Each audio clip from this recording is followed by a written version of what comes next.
اللہ رب العزت کے سوائے مالک ارض و سماوات کے، سوائے عرش عظیم کے رب کے کوئی بھی ایسی ہستی نہیں جس کی عبادت کی جائے، جس کے سامنے سر جھکایا جائے، جس کے سامنے عاجزی اور انکساری کی جائے، جس سے دعا کی جائے، جس کے لیے اپنی اصلی محبت کو پیش کیا جائے۔ یہ کلمے کا پہلا جز ہے لا الہ الا اللہ۔ بغیر اس کے اقرار کے، بغیر اس کی گواہی کے کوئی شخص مسلمان نہیں ہو سکتا، اور یہی توحید کہلاتی ہے، یہی ایمان کہلاتا ہے۔ اگر کسی شخص کی توحید ناقص رہ گئی، توحید کی تینوں قسمیں جو ہیں، یعنی کہ اللہ تعالیٰ کو عبادت میں تنہا اور اکیلا معبود برحق سمجھنا، اس کو ماننا توحید الوہیت کہلاتا ہے، اور توحید ربوبیت اس بات کا اقرار کرنا اور ماننا کہ اس کائنات میں اللہ کے علاوہ کوئی رب العالمین نہیں ہے، کوئی آسمان اور زمین کا پیدا کرنے والا دوسرا نہیں ہے، کوئی ہماری مشکلات کا حل کرنے والا نہیں ہے، ہماری کیا بلکہ پوری دنیا کی پرورش کرنے والا تنہا رب اللہ تبارک و تعالی ہے۔ اسی کے ہاتھ میں کائنات کا انتظام اور انصرام ہے، اس کے بغیر مرضی کے، اس کی بغیر اجازت کے کائنات کا پتہ بھی نہیں ہلتا ہے۔ یہ ہے توحید ربوبیت، اس توحید کو بھی ماننا ضروری ہے۔ اور تیسری توحید ہے توحید اسماء و صفات، یعنی اللہ تعالیٰ کے جو 99 نام ہیں، ان ناموں پر ایمان لانا، جیسے قرآن اور حدیث میں موجود ہے ویسے ہی ایمان لانا، ان کی کوئی تشبیہ نہ بیان کرنا، ان کی کوئی کیفیت بیان نہ کرنا، اور ان کی کوئی تشبیہ اور ان کی کوئی کیفیت اور تمثیل بیان نہ کرنا، بلکہ جیسے کتاب و سنت کے اندر وہ نام آئے ہیں ان کو ویسے ہی مان لینا، ان کی حقیقت اور ماہیت کو اللہ کے حوالے کر دینا کہ حقیقت کو اور ان کی ماہیت کو، ان کی اصلیت کو اللہ کے علاوہ کوئی نہیں جانتا ہے۔ یہ ہے توحید اسماء و صفات۔ ان تینوں توحیدوں پر مشتمل یہ توحید عبادت ہے، لا الہ الا اللہ جس کو کہتے ہیں، یہ ان تینوں چیزوں کو شامل ہے۔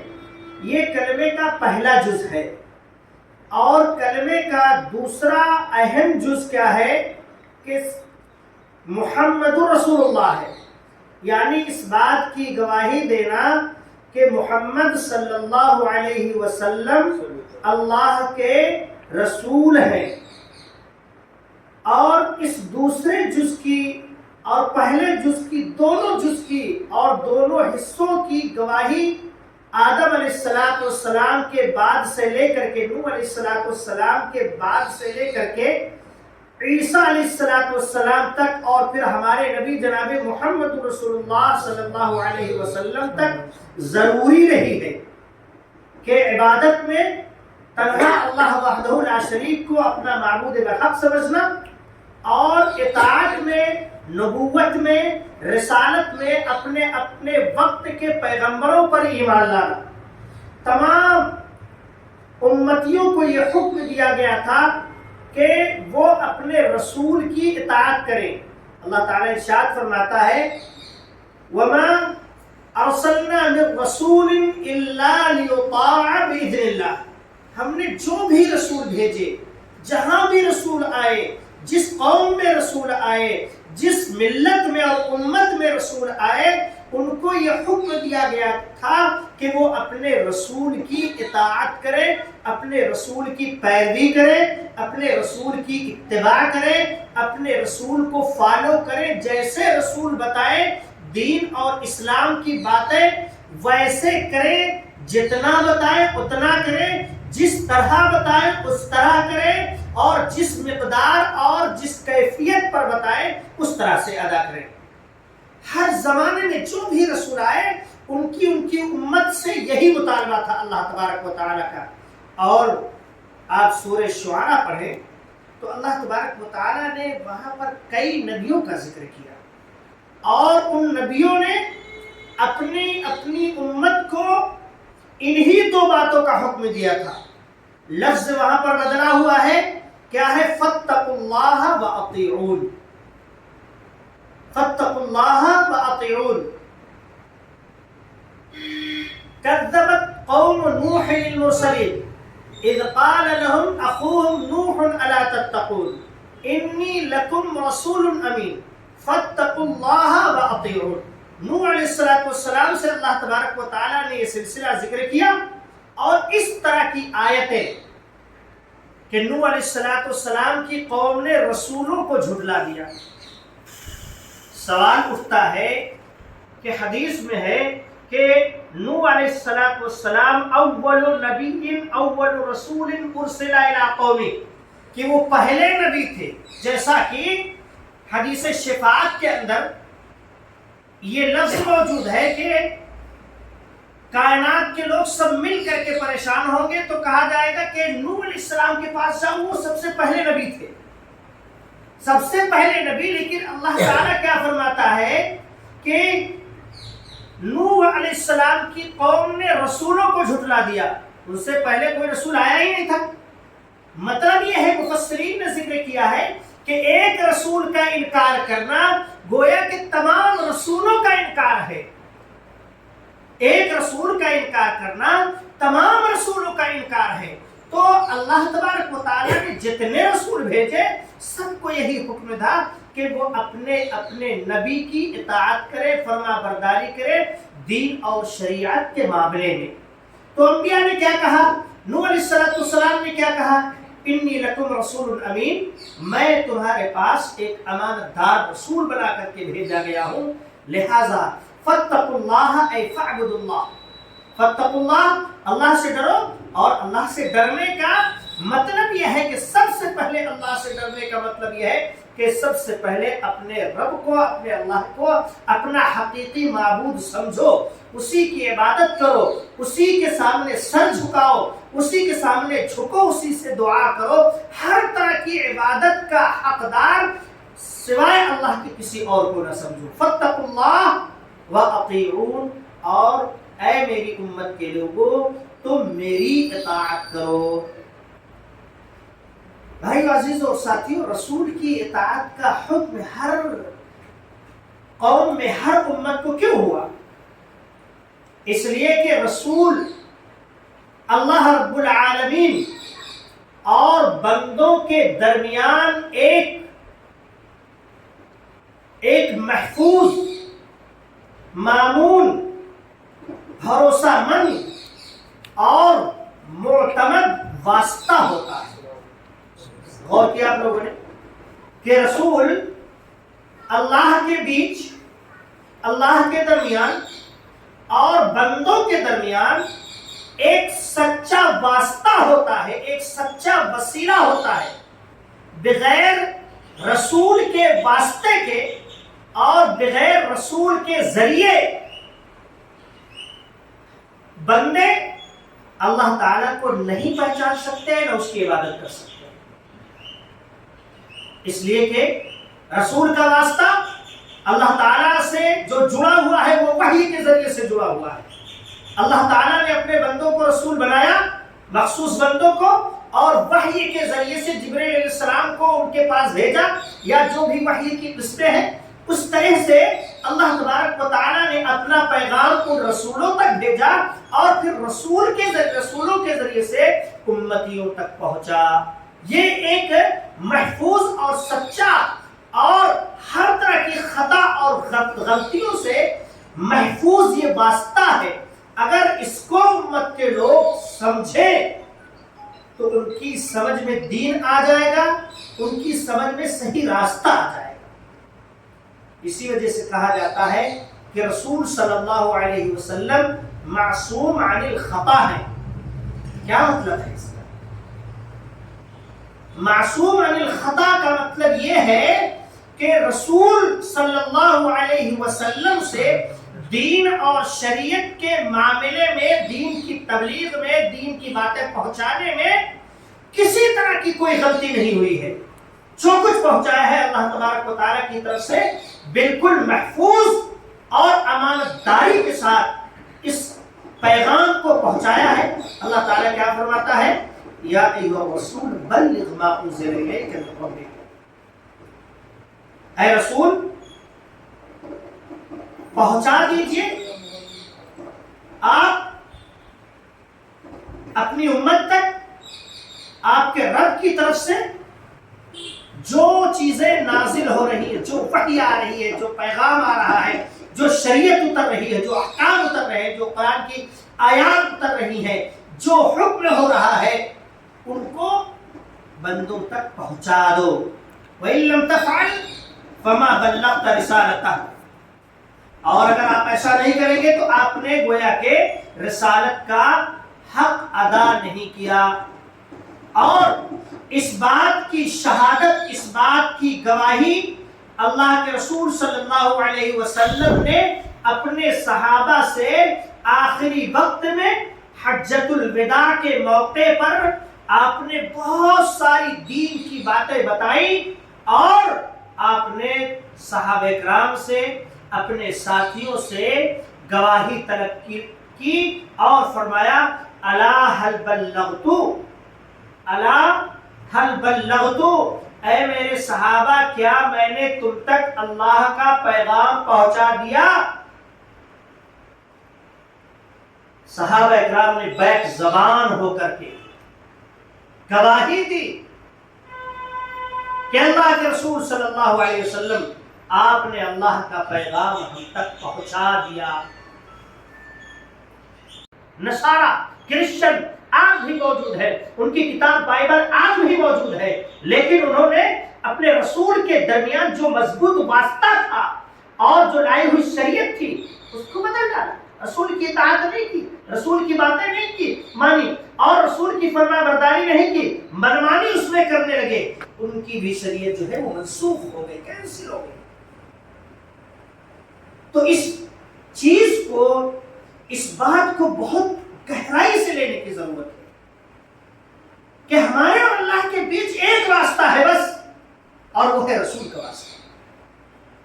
رسول کا واسطہ، اگر یہ واسطہ ہی ہمارا کمزور پڑ گیا، رسول پر ہمارا ایمان ہی اطاعت کے تعلق سے کمزور پڑ گیا، رسول صلی اللہ علیہ وسلم نے جو حکم دیا، جو باتیں بتائی، جو کام کرنے کے یا جو دین کے اعمال تھے ان کو کرنے کا جو حکم دیا، ہم نے اسی کو چھوڑ دیا اور اسی میں کمزور پڑ گئے، تو پھر بچا کیا؟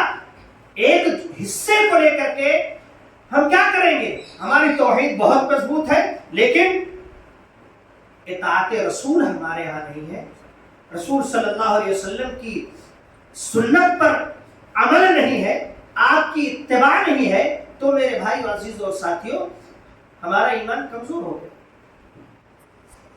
اس وجہ سے اللہ تبارک و تعالیٰ نے قرآن کریم میں جا بجا رسول کے مقام کو اجاگر کیا ہے، رسول کے مقام کو امت کو بتایا ہے۔ چند آیتیں جو آپ بار بار سنتے رہے ہوں گے، پھر ایک بار میں ان کو دہراتا ہوں۔ آپ لوگوں کی سماج سے بات ٹکراتی رہتی ہے اور تکرار کے ساتھ ٹکراتی ہے، لیکن میرے بھائیوں اس لیے اس چیز کی آج اہمیت اور ضرورت ہے کہ رسول کا واسطہ کمزور پڑنے کی وجہ سے امت میں اتنے فرقے ہو گئے، اتنی گمراہیاں آ گئی، اتنے اختلافات پیدا ہو گئے۔ یہی ایک وجہ ہے میرے بھائی عزیزوں ساتھیوں، اگر اس چیز کو اگر ہم نے مضبوطی سے پکڑا ہوتا اور تھاما ہوتا، اس پر عمل کیا ہوتا، عمل پیرا ہوتے، تو پھر امت میں بگاڑ نہیں آتا۔ آپ سنیے، اللہ تعالیٰ نے بے شمار آیات میں ارشاد فرمایا ہے، سورہ آل عمران کی ایک آیت ہے، قُلْ إِن كُنتُمْ تُحِبُّونَ اللَّهَ فَاتَّبِعُونِي۔ اللہ تعالیٰ فرماتا ہے کہ آپ ان سے کہیے، بتائیے، اللہ اپنے نبی سے کہلوا رہا ہے کہ قل، ان سے کہیے ان کنتم تحبون اللہ، اگر تم اللہ سے محبت کا دعویٰ کرتے ہو تو کیا کرو؟ فاتبعونی، میری اتباع کرو، میری پیروی کرو. فاتقوا اللہ واطیعون، رسولوں نے کیا کہا تھا؟ اللہ کی عبادت کرو، اللہ کی اطاعت کرو، اللہ سے ڈرو. وحد اللہ، اللہ کو ایک مانو، ایک جانو. واطیعون، اور میری اطاعت کرو. اللہ یہاں پر کہوا رہا ہے کہ اگر تم اللہ سے محبت کا دعویٰ کرتے ہو فاتبعونی، تو مجھ سے میری اتباع کرو. سیدھی سی بات ہے، میری اتباع کرو. اگر تم چاہتے ہو کہ اللہ بھی تم سے محبت کرے، یحببکم اللہ، تو میری اطاعت کرو، اللہ تم سے محبت کرنے لگے گا. ایک آیت. ایک دوسری آیت سورہ نساء کی ہے، بہت مشہور آیت ہے اور بہت اہم آیت ہے. یا ایھا الذین آمنوا اطیعوا اللہ واطیعوا الرسول، اے ایمان والو اللہ کی اطاعت کرو اور رسول اللہ صلی اللہ علیہ وسلم کی اطاعت کرو. اور جو تمہارے اولو الامر ہوں، حکمراں ہوں، بادشاہ ہوں، ان کی اطاعت کرو. بادشاہوں کی اور حکمرانوں کی اطاعت، بڑوں کی اطاعت اللہ اور اس کے رسول کی اطاعت کے تابع ہوگی. اگر بڑا کوئی بھی ہو، حکمراں ہو، بادشاہ ہو، امام ہو، ماں باپ ہو، کوئی عالم ہو، کوئی مفتی ہو، کوئی بھی ہو، اگر اللہ اور اس کے رسول کے خلاف کسی بات کا حکم دیتا ہے تو وہاں بات نہیں مانی جائے گی. لا طاعۃ لمخلوق فی معصیۃ الخالق، اللہ کی نافرمانی میں، خالق کی معصیت میں کسی مخلوق کی اطاعت نہیں کی جائے گی. تو اللہ تعالیٰ نے فرمایا کہ ایمان والو اللہ کی اطاعت کرو، رسول اللہ صلی اللہ علیہ وسلم کی اطاعت کرو، اور اپنے اولو الامر کی، اپنے حکمرانوں کی، بادشاہوں کی، اپنے ذمہ داروں کی اطاعت کرو. آگے پھر فرمایا، بات واضح کر دی اللہ تعالیٰ نے کہ کچھ رہ نہ جائے. فَإِن تَنَازَعْتُمْ فِي شَيْءٍ، اگر تمہارے بیچ اختلاف پیدا ہو جائے دین کے مسئلے میں، فَرُدُّوهُ إِلَى اللَّهِ وَالرَّسُولِ، تو اس کو اللہ اور اس کے رسول کی طرف لوٹا دو. وہاں نہیں کہا گیا کہ بادشاہوں کی طرف لوٹا دو. فیصلہ کہاں سے ہوگا؟ اور اللہ اور اس کے رسول سے، قرآن اور حدیث سے، کتاب و سنت سے. تو یہ آیت، دوسری آیت بھی ایک سورہ آل عمران ہی کے، سورہ نساء ہی کی آیت ہے کہ اللہ تعالیٰ نے فرمایا وَمَن يُطِعِ الرَّسُولَ فَقَدْ أَطَاعَ اللَّهَ، کہ جس نے رسول کی اطاعت کی اس نے اللہ کی اطاعت کی. اور اسی سورہ آل عمران کی آیت ہے وَمَن يُطِعِ اللَّهَ وَالرَّسُولَ، کہ جو شخص اللہ اور اس کے رسول کی اطاعت کرے گا اس کا فائدہ کیا ہوگا، اس کا انعام کیا ملے گا؟ فَأُولَٰئِكَ مَعَ الَّذِينَ أَنْعَمَ اللَّهُ عَلَيْهِمْ، تو یہی وہ لوگ ہیں جو ان لوگوں کے ساتھ ہوں گے جن پر اللہ نے انعام کیا. کن پر اللہ نے انعام کیا؟ من النبیین والصدیقین والشہداء والصالحین، نبیوں کے ساتھ ہوں گے، صدیقین سچے لوگوں کے ساتھ ہوں گے، شہداء کے ساتھ ہوں گے، صالحین کے ساتھ ہوں گے. اور اطاعت رسول پر قرآن کریم میں سمجھتا ہوں کہ بے شمار آیتیں ہیں اطاعت کے ساتھ، لفظ اطاعت کے ساتھ. ورنہ دوسرے الفاظ کے ساتھ بھی بہت ساری آیتیں آئی ہیں.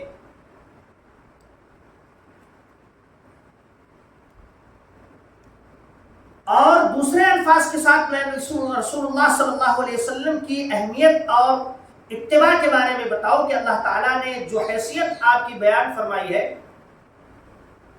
ایک آیت ہے لَقَدْ كَانَ لَكُمْ فِي رَسُولِ اللَّهِ أُسْوَةٌ حَسَنَةٌ،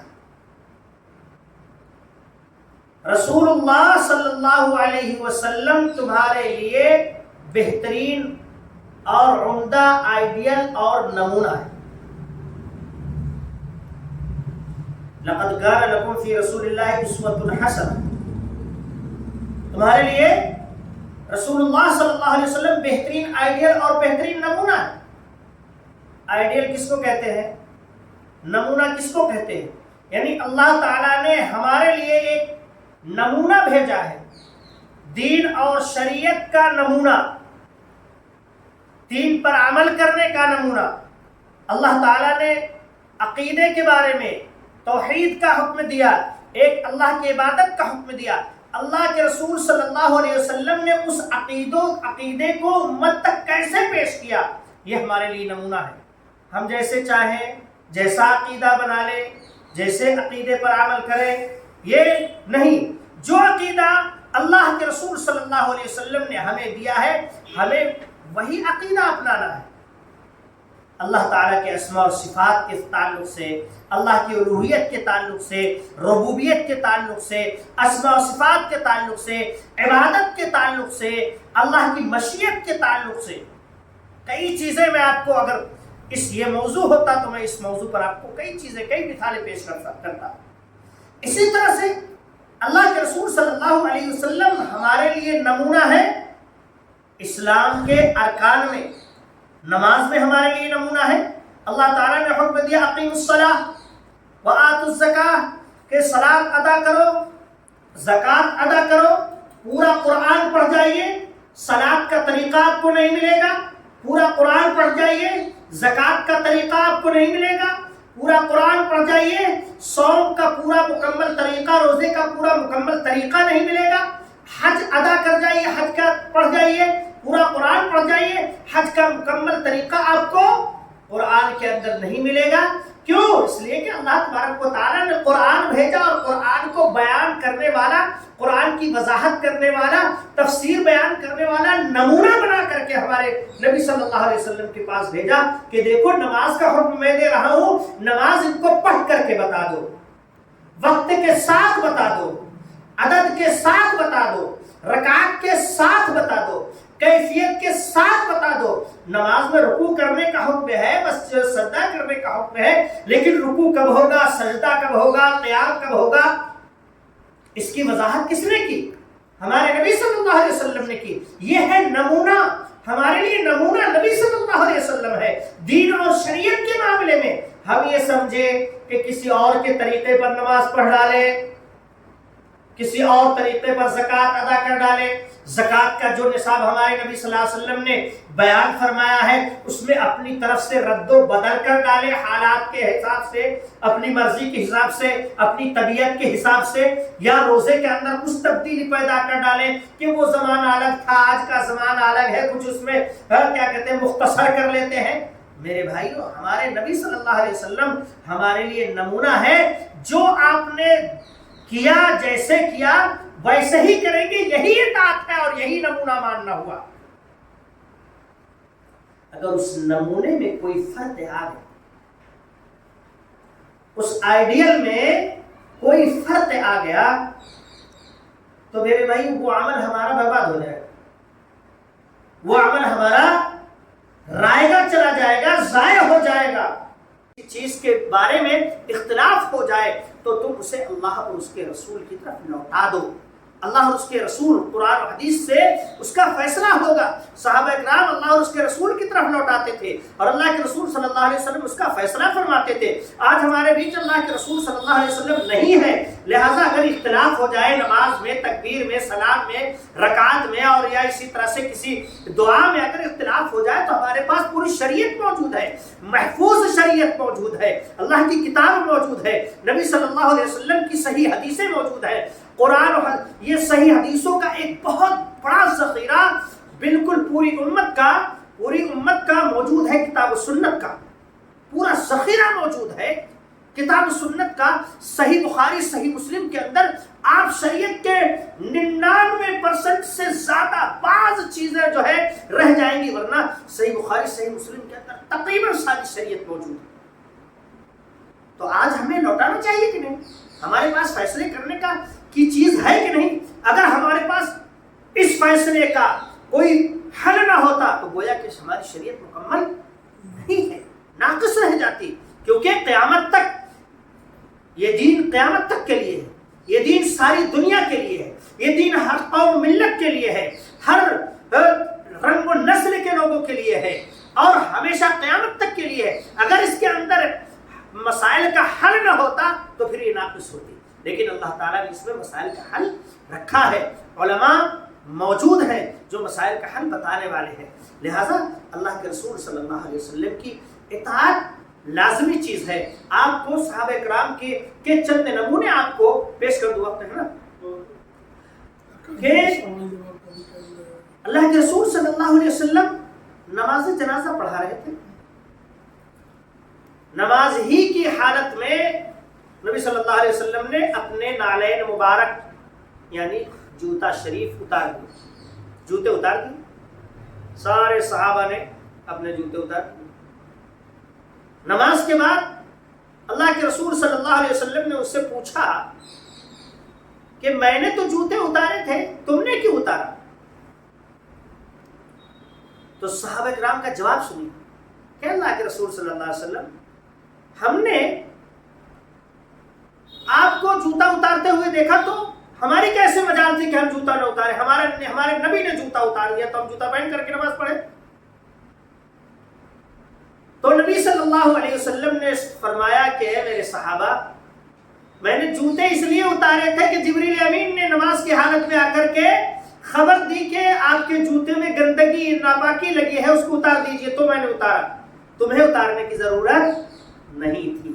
لیکن صحابہ کرام نے نبی صلی اللہ علیہ وسلم کو دیکھا کہ آپ نے وہ عمل کیا تو بغیر کچھ پوچھے, بغیر انتظار کیے ہوئے جوتے اتار دیے.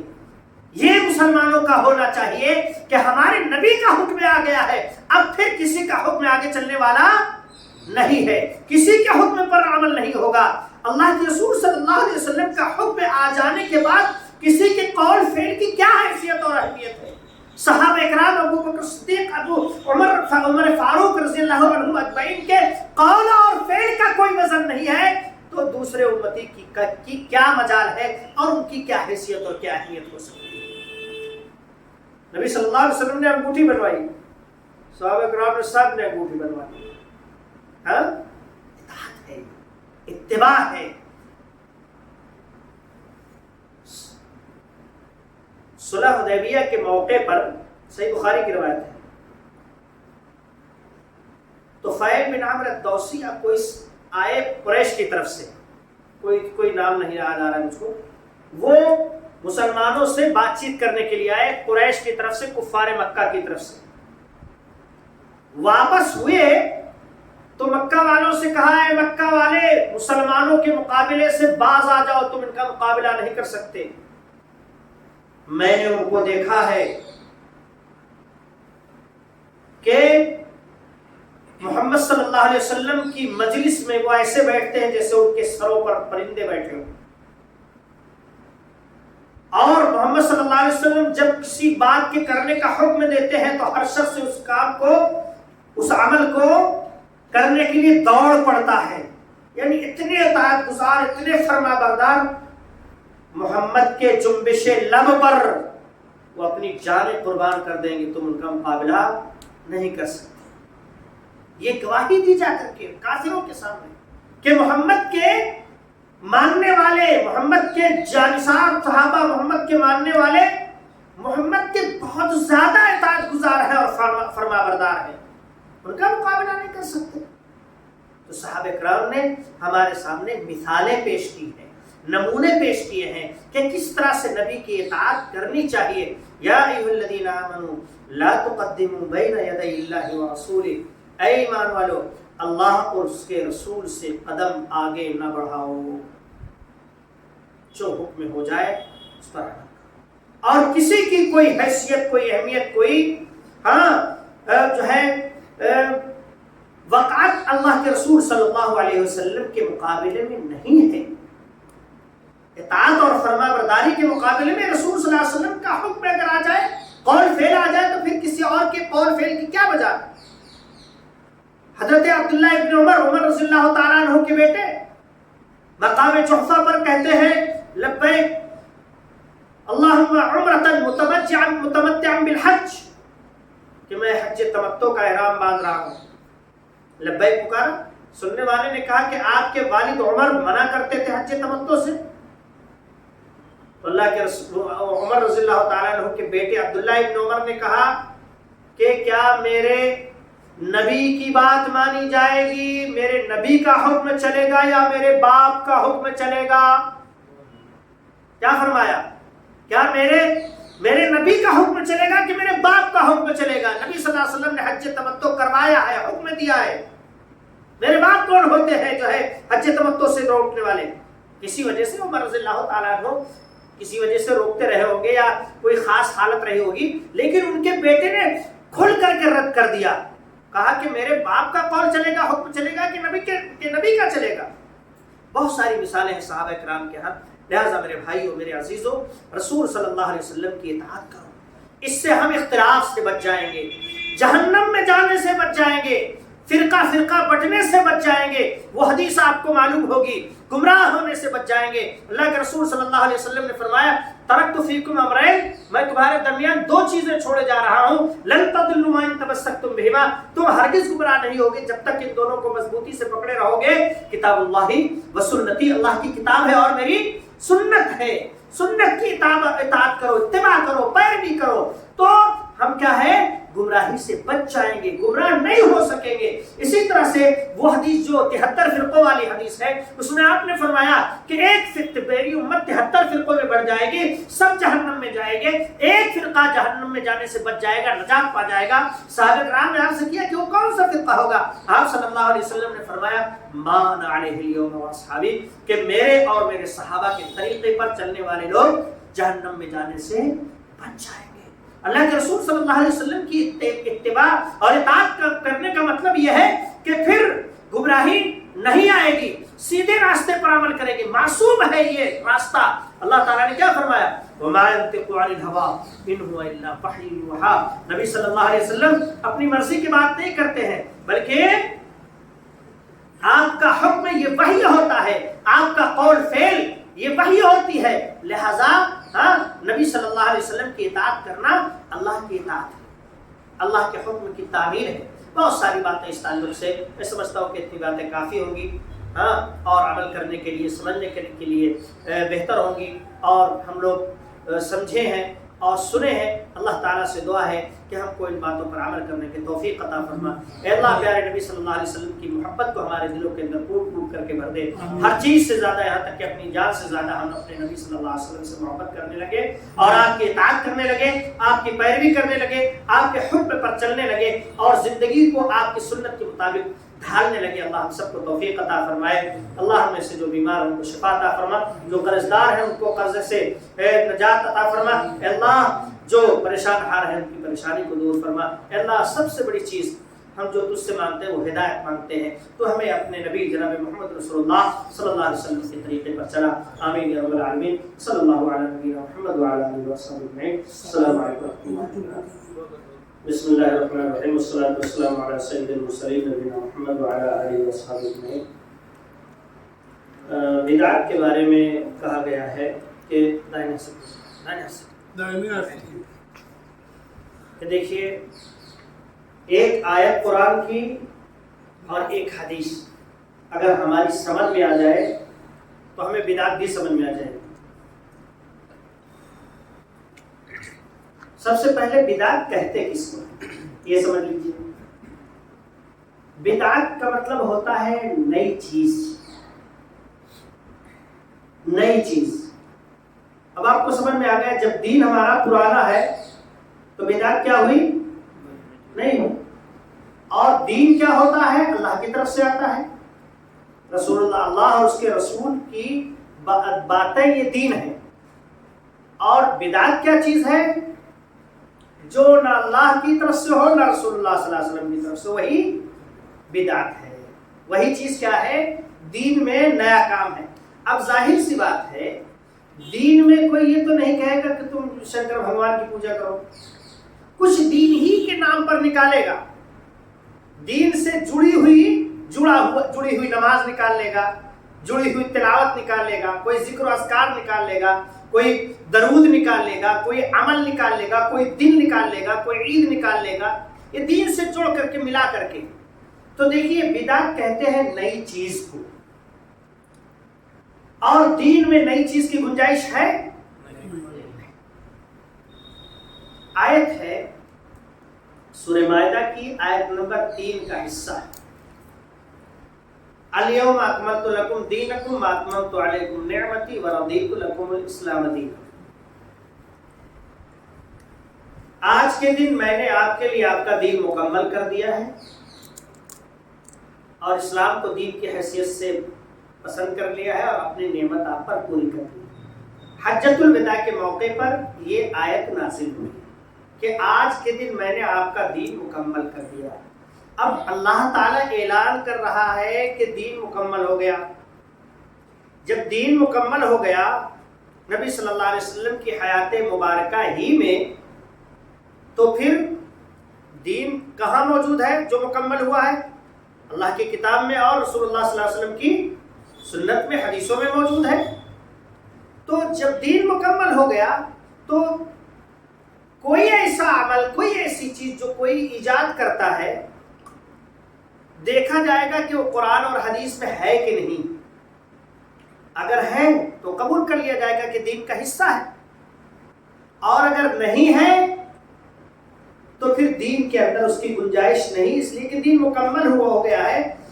اب نہ اس میں کسی قول فعل عمل کے اضافے کی ایڈ کرنے کی کوئی گنجائش ہے، اور نہ دین کے کسی عمل کو کم کرنے کی کوئی گنجائش ہے. نہ کسی کی اتنی ہمت اور حیثیت ہے کہ دین کے کسی عمل کو گھٹا دے، اور نہ کسی کی کسی کو اتنی اجازت ہے کہ دین میں کوئی کسی عمل کو وہ بڑھا دے.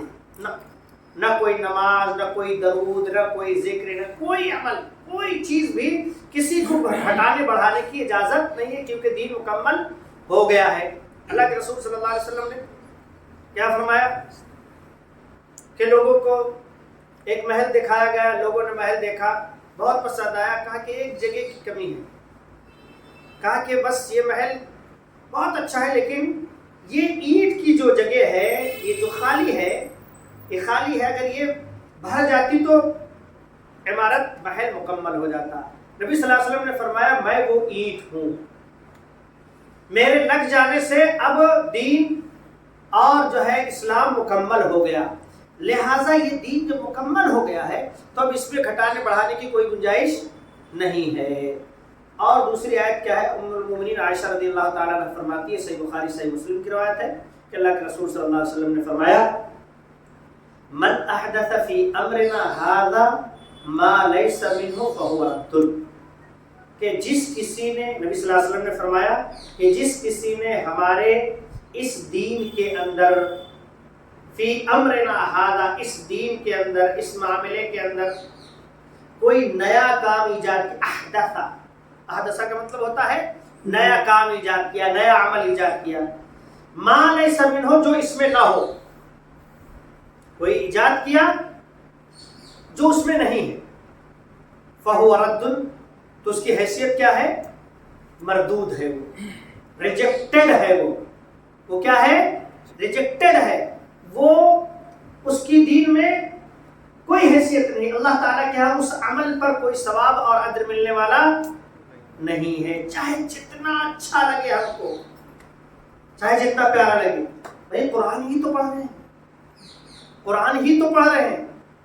قرآن پڑھنے کا صحابہ کرام نے کیسے پڑھا تھا، کب پڑھا تھا، اور کس کام کے لیے پڑھا تھا؟ آپ کس مقصد کے لیے پڑھ رہے ہیں؟ ہاں، محفل جمی ہے، سب لوگ قرآن پڑھ رہے ہیں، اللہ کا قرآن پڑھا جا رہا ہے، ایک قرآن ختم کر دیا، 2 ختم کر دیا، 3 ختم کر دیا. قرآن پڑھنا گناہ ہے؟ گناہ نہیں ہے قرآن پڑھنا، لیکن جو اس شکل میں پڑھ رہے ہیں اور پھر جو اس کو ایصال کر رہے ہیں، سینڈ کر رہے ہیں، اس کا ثواب دوسروں تک، اس کا کیا حکم ہے؟ بھائی یہ عمل اگر صحابہ کرام کے یہاں پایا جاتا، صحابہ کرام کے یہاں قرآن تھا کہ نہیں تھا، ان کے یہاں وفات ہوتی تھی کہ نہیں ہوتی تھی؟ ہوتی تھی. لوگ فوت ہوئے، ان کو ثواب کی ضرورت تھی کہ نہیں تھی؟ تھی ضرورت. یہ سب ساری چیزیں، پھر انہوں نے یہ عمل کر کے کیوں نہیں جو ہے ثواب پہنچایا؟ ہاں، تو عمل ہم کو چاہے جتنا اچھا لگے، لیکن جو ہے اس کو کیا کہتے ہیں، ہمیں دیکھنا ہے کہ ہمارے دین کے اندر ہے یا نہیں ہے. اور اس کا دوسرا حصہ ہے، صحیح مسلم کے اندر ہے، وَمَنْ عَمِلَ عَمَلًا لَيْسَ عَلَيْهِ أَمْرُنَا فَهُوَ رَدٌّ، کہ اگر کسی نے کوئی عمل کیا جو اس دین میں نہیں ہے تو وہ بھی رد ہو جائے گا. امام مالک رحمۃ اللہ علیہ نے فرمایا من ابتدع بدعة یراها حسنة فقد زعم ان محمدا خان الرسالہ. بہت اہم بات ہے. فرمایا کہ جس کسی شخص نے بدعت ایجاد کیا اور اس بدعت کو اچھی بدعت سمجھتا ہے تو اس نے گویا کہ یہ یقین کیا کہ نعوذ باللہ محمد صلی اللہ علیہ وسلم نے رسالت کو پہنچانے میں، اللہ کے پیغام کو پہنچانے میں خیانت سے کام لیا. بھائی کیا نبی صلی اللہ علیہ وسلم کے سے کوئی خیر کا کام کوئی چھوٹ گیا ہے؟ جو آج ہم خیر کا کام سوچتے ہیں کہ یہ کر لیں تو اس پر بھی ثواب ملے گا. نبی صلی اللہ علیہ وسلم فرمایا جو بھی خیر کا کام مجھے معلوم تھا میں نے تم کو بتا دیا، اور جو بھی برا کام تھا اس سے میں نے روک دیا. تو سمجھیے بدعت کی کوئی گنجائش دین میں نہیں ہے.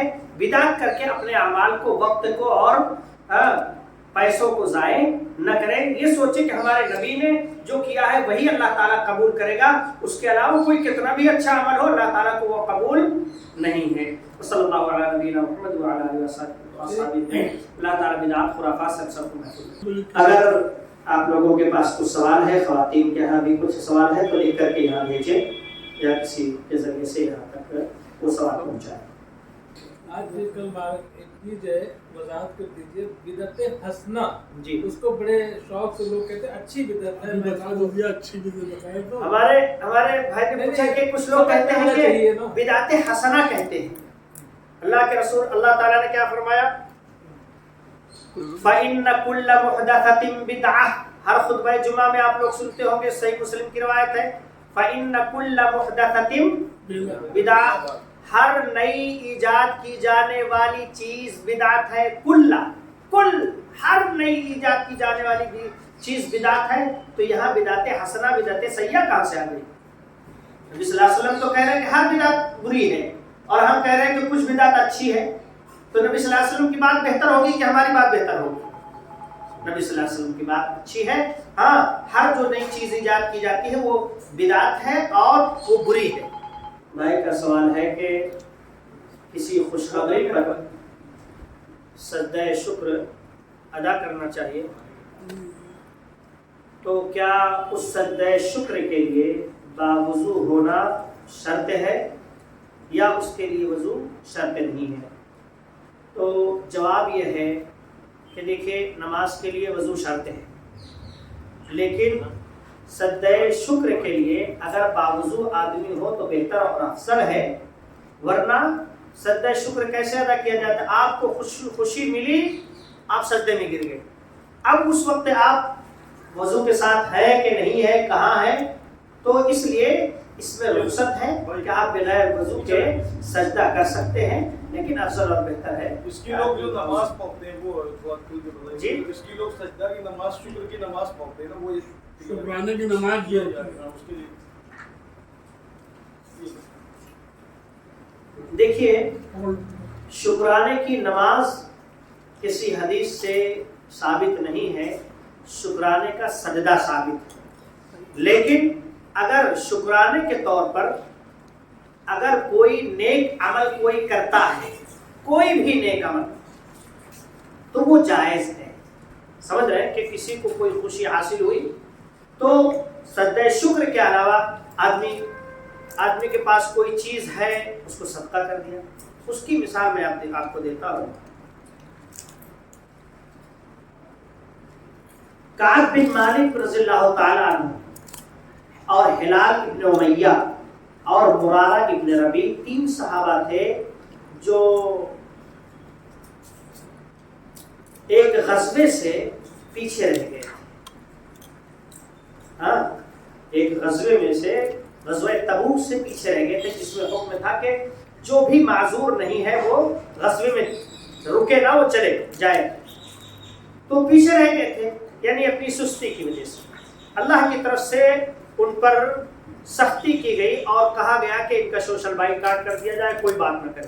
نبی صلی اللہ علیہ وسلم نے یہاں تک کہ ان کو حکم دیا کہ تم اپنی بیوی سے الگ ہو جاؤ، بیوی کو جو ہے میکے چھوڑاؤ. لیکن یہ لوگ کیا کہتے ہیں، انہوں نے صاف صاف بیان کر دیا، سچائی کے ساتھ بیان کر دیا کہ ہمارے ساتھ کوئی عذر نہیں تھا. منافقین وغیرہ آتے رہے، بتاتے رہے کہ یہ عذر تھا وہ عذر تھا، لیکن انہوں نے سچائی سے کیا بتایا کہ بھائی ہمارے پاس کوئی مجبوری نہیں تھی، بس کیا کہتے ہیں سستی کی وجہ سے ہم لوگ نہیں شریک ہوئے. تو تو وہ لوگ توبہ کرتے رہے تو کعب بن مالک رضی اللہ تعالیٰ عنہ کہیں پر تھے تو توبہ کی آیت نازل ہوئی، لقد تاب اللہ علی النبی والمہاجرین، پھر وعلی الثلاثۃ الذین خلفوا، سورۃ توبہ کی آیت ہے، اسی سے یہ سورت کا نام بھی پڑا۔ تو جب کعب بن مالک رضی اللہ تعالیٰ عنہ کو یہ بات سنائی دی اور جس نے آ کر کے خوشخبری سنائی کہ آپ لوگوں کی توبہ قبول ہو گئی، تو ان کے جسم پر جو لباس تھا، قمیص تھی، اس کو اتار کر کے انہوں نے اس کو صدقہ کر دیا، اس کو دے۔ تو شکرانے کے لیے آدمی کوئی بھی نیک عمل کر سکتا ہے، صدقہ کر سکتا ہے، خیرات کر سکتا ہے، کوئی نیک عمل کر سکتا ہے، نماز پڑھ سکتا ہے، روزہ رکھ سکتا ہے، کچھ بھی کر سکتا ہے، چھوٹ ہے، کوئی خاص عمل اس کے لیے نہیں ہے، بس سجدہ شکر تو ہے، باقی عمل میں اختیار ہے۔ شیخ، اگر کسی مسئلے پر پوچھنے کے لیے کوئی صحیح عالم نہ مل رہا ہو تو بدعتیوں سے پوچھا جا سکتا ہے؟ اگر کوئی صحیح عالم نہ مل سکے تو آپ ظاہر سی بات ہے جس کے پاس علم نہیں ہے، بدعت اہل بدعت ہے، تو آپ کو گمراہی میں ڈال دے گا، آپ کو پتہ نہیں ہوگا کہ صحیح بتائے گا غلط بتائے گا۔ آپ بیمار ہیں، آپ کو کوئی صحیح ڈاکٹر نہ ملے تو نیم حکیم کے پاس جائیں گے؟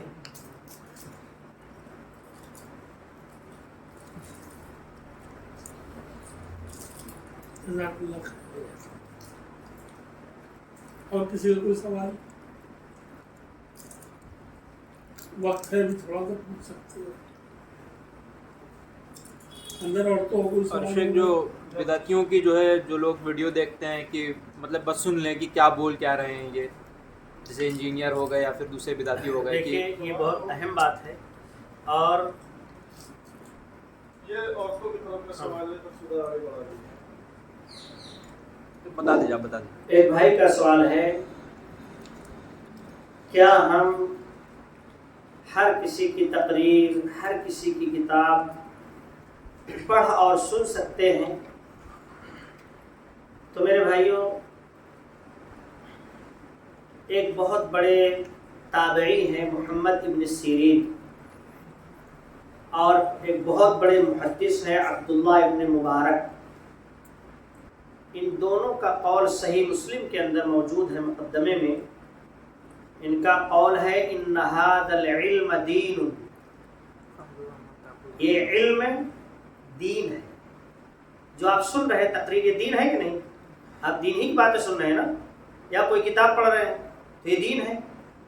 فانظروا عمن تأخذون دینکم، لہذا تم دیکھ لو، چھان بین کر لو کہ تم دین کس سے سیکھ رہے ہو۔ یہ بات بڑی اہم ہے، ہر کس و ناکس سے، ہر کسی سے دین نہیں لیا جا سکتا، جس پر آپ کو بھروسہ ہو آپ اسی سے دین لیں۔ آپ اپنی بیماری کی دوا ہر ڈاکٹر سے نہیں لیتے ہیں، پوچھتے ہیں، ایک بیماری ہوتی ہے 10 لوگوں سے پوچھتے ہیں کون سا ڈاکٹر اچھا ہے، بھروسہ کس کے اوپر ہے۔ جب آپ اسی طرح سے کوئی چیز لینے جاتے ہیں، آم کا موسم ہے، آپ سڑا ہوا آم لے آئیں گے؟ ہر کسی سے آپ آم خرید لیں گے؟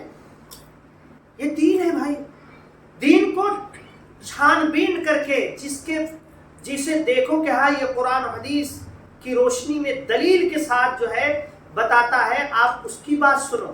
آپ کے پاس علم نہیں ہے، سلف صالحین اہل بدعت گمراہ فرقوں کی باتیں سننے سے، ان کی مجلس میں جانے سے، ان کی صحبت اختیار کرنے سے روکتے تھے، منع کرتے تھے۔ کیوں؟ اس لیے کہ آپ کے پاس دین نہیں ہے، علم نہیں ہے، آپ کے پاس علم نہیں ہے، آپ صحیح اور غلط میں فیصلہ نہیں کر پاؤ گے کہ کیا صحیح ہے کیا غلط ہے، اور کون صحیح بتا رہا ہے کون غلط بتا رہا ہے۔ تو آپ ہر کسی کی بات کیوں سنیں گے بھائی؟ کوئی کسی کے پاس بہت زیادہ علم ہو وہ سب کی بات سنیں، جس کو رد کرنا ہو، کیا اس کی بات غلط ہے، یہ غلط بیان کرتا ہے، کام لیتا ہے، اس کی بات سنیں اور اس پر رد کریں۔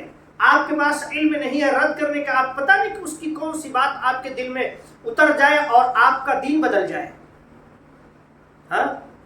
امام مالک رحمۃ اللہ علیہ کے پاس یا کوئی بڑے محدث تھے ان کے پاس ایک شخص پہنچا، اس نے کہا کہ میں آپ سے مناظرہ کرنا چاہتا ہوں. مناظرہ سمجھتے ہیں؟ مناظرہ کرنا چاہتا ہوں اس مسئلے میں، عقیدے کے اس مسئلے میں. تو انہوں نے کہا کہ بھائی ایسا ہے کہ اس عقیدے پر میرا دل مطمئن ہے، میں مطمئن ہوں.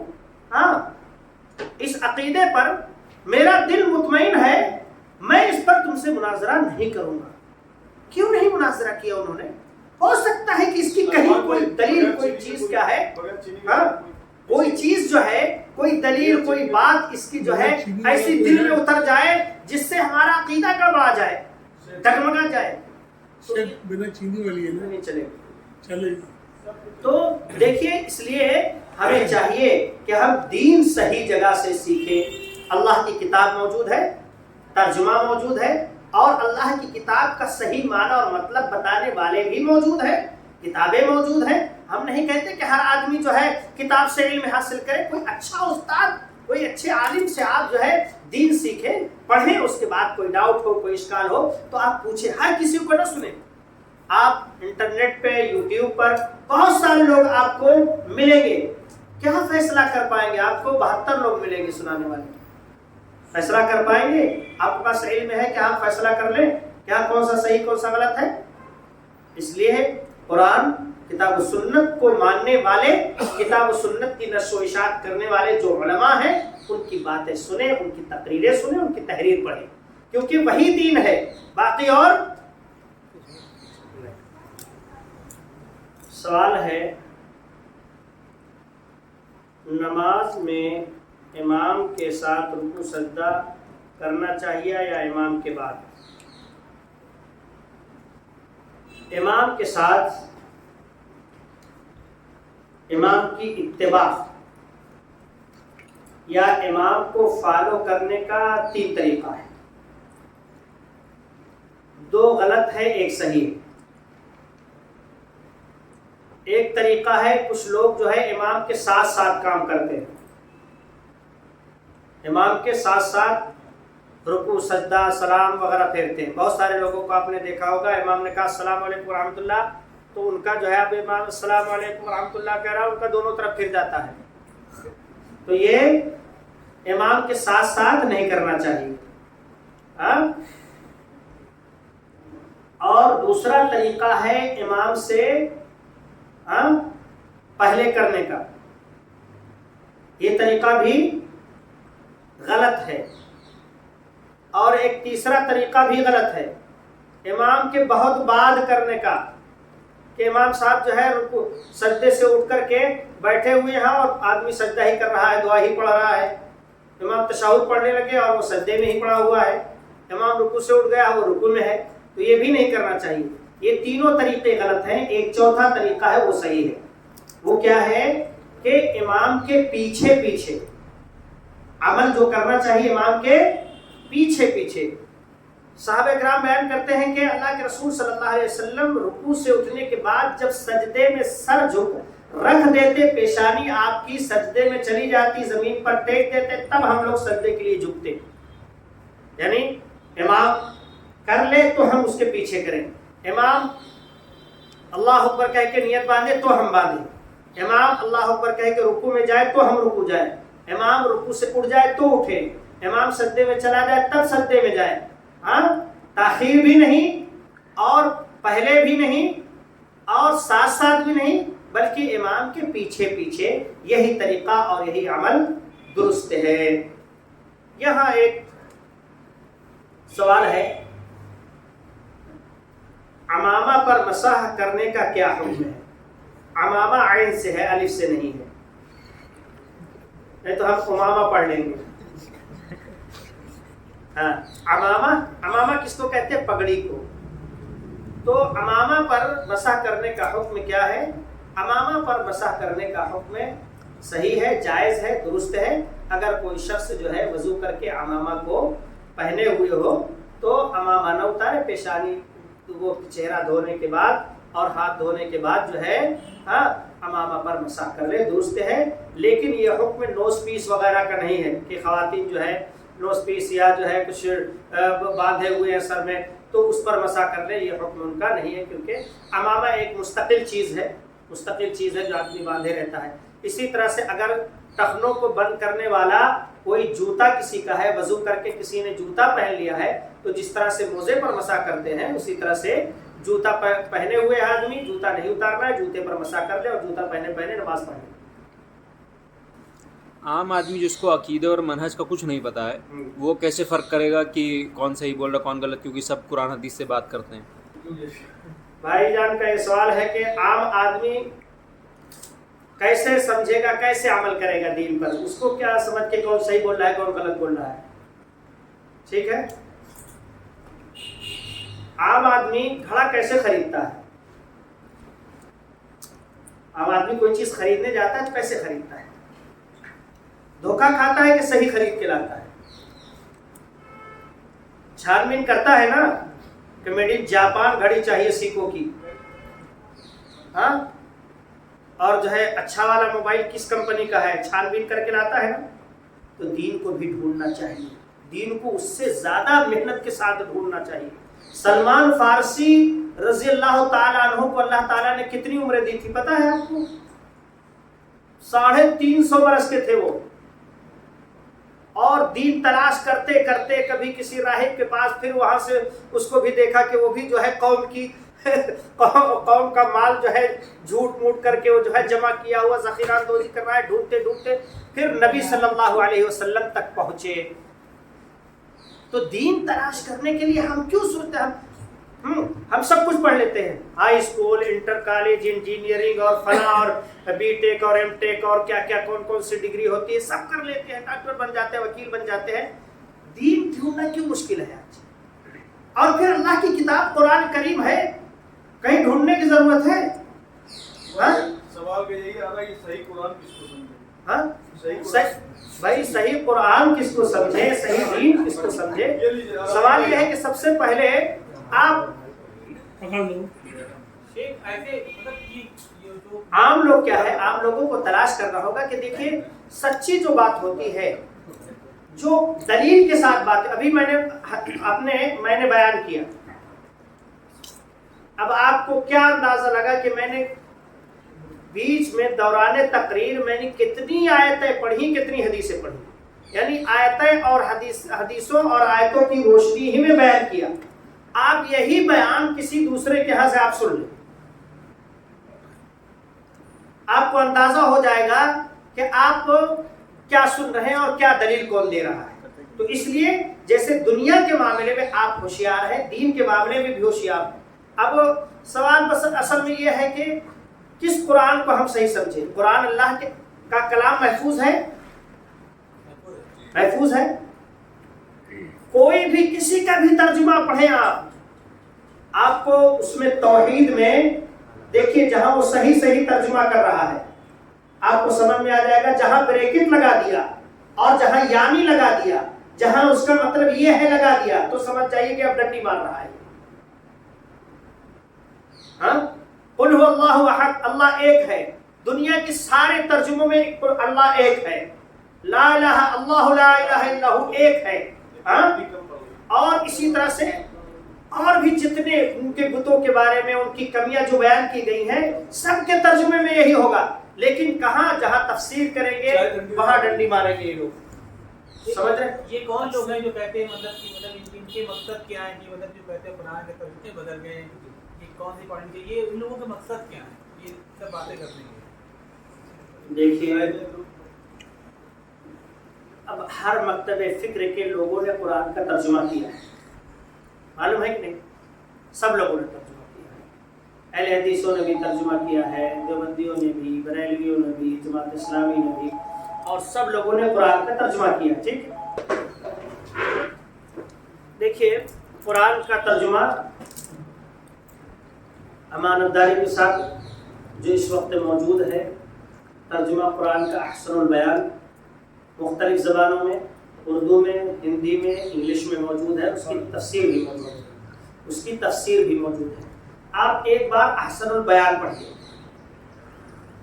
چند یا ایک صفحے کا ترجمہ پڑھیے، تفسیر پڑھیے، پھر اگر آپ کو کسی دوسرے ترجمے سے مقابلہ کرنا ہے تو کسی بھی ترجمے سے کسی بھی تفسیر سے آپ اس کو ملا لیجئے، پڑھ لیجئے، آپ کو اندازہ ہوگا کہ کون حدیث کی روشنی میں، کون دلائل کی روشنی میں تفسیر کر رہا ہے، صحابہ کرام کے اقوال کی روشنی میں کر رہا ہے، اور کون خیالی تفسیر کر رہا ہے۔ کم سے کم اتنا تو علم میں ہونا چاہیے، ہاں؟ اتنا تو سمجھنا چاہیے کہ ہم دنیاوی معاملات میں بہت ہوشیار ہیں، دین میں بھی کچھ سوجھ بوجھ ہونی چاہیے کہ نہیں؟ دین پہلے ہے، دنیا بعد میں ہے۔ ہمارا یہ عذر اللہ تعالیٰ کے ہاں قابل قبول نہیں ہوگا کہ ہم نے دین نہیں پڑھا تھا، ماں باپ نے نہیں پڑھایا تھا۔ دین پہلے ہے۔ ایک بچے کو اور ایک بچی کو اتنا دین اور اتنا علم ہونا چاہیے جس سے وہ اپنے رب کو پہچان سکے، اپنے دین کے احکام کو جان سکے، اپنے نبی کی سنتوں کو جان سکے۔ اتنا علم اس کے پاس ہونا ضروری ہے۔ اسی وجہ سے اللہ کے رسول صلی اللہ علیہ وسلم نے فرمایا طلب العلم فریضۃ علی کل مسلم۔ صحیح حدیث ہے کہ علم دین کا طلب کرنا، حاصل کرنا، سیکھنا ہر مسلمان پر فرض ہے۔ کتنا فرض ہے؟ اتنا فرض ہے جتنا پر ہم اپنے دین پر، جتنے علم سے اپنے دین پر عمل کر سکے اتنا ضروری ہے۔ کوئی عذر اللہ تعالیٰ کے ہم مقبول نہیں ہوگا کہ ہم دین سیکھ رہے تھے، دنیا سیکھ رہے تھے، ہم یہ پڑھ رہے تھے، اسکول میں پڑھ رہے تھے، کالج میں پڑھ رہے تھے، ہم کو ٹائم نہیں ملا، انجینئرنگ سیکھ رہے تھے، کام سیکھ رہے تھے، کچھ نہیں۔ اللہ تعالیٰ کیا فرمائے گا؟ اسی لیے بھیجا تھا تم کو۔ کیا فرمائے گا؟ پوچھے گا وما خلقت الجن والانس الا ليعبدون، میں نے جنات اور انسانوں کو اس لیے پیدا کیا تاکہ وہ میری عبادت کریں۔ یہاں دنیا میں آنے کا مقصد دنیا کمانا نہیں ہے، دین حاصل کرنا ہے، دین کمانا ہے اور آخرت کی تیاری کرنی ہے، اور پھر ضروریات زندگی ہے اس کو نہ بھولیے، لیکن دین کو چھوڑ کر کے دنیا حاصل کیجئے۔ اللہ پوچھے گا، جان لیجیے۔ اللہ تعالیٰ اس مجلس کو قبول فرمائے، ہم جس مقصد کے جمع کے لیے جمع ہوئے، اللہ تعالیٰ اس مقصد میں ہم سب کو کامیاب کریں، ہمیں علم دین سیکھنے، سکھانے اور اس پر عمل کرنے کی توفیق عطا فرمائے۔ اللہم ارنا الحق حقا وارزقنا اتباعہ، اللہ ہمیں حق دکھا دے اور حق کی اتباع کرنے کی توفیق عطا فرمائے۔ وارنا الباطل باطلا وارزقنا اجتنابہ، اور ہمیں ہمارے سامنے باطل کو بھی واضح کر دے اور باطل سے بچنے کی توفیق عطا فرما۔ سبحانک اللہم و بحمدک اشہد ان لا الہ الا انت استغفرک و اتوب الیک۔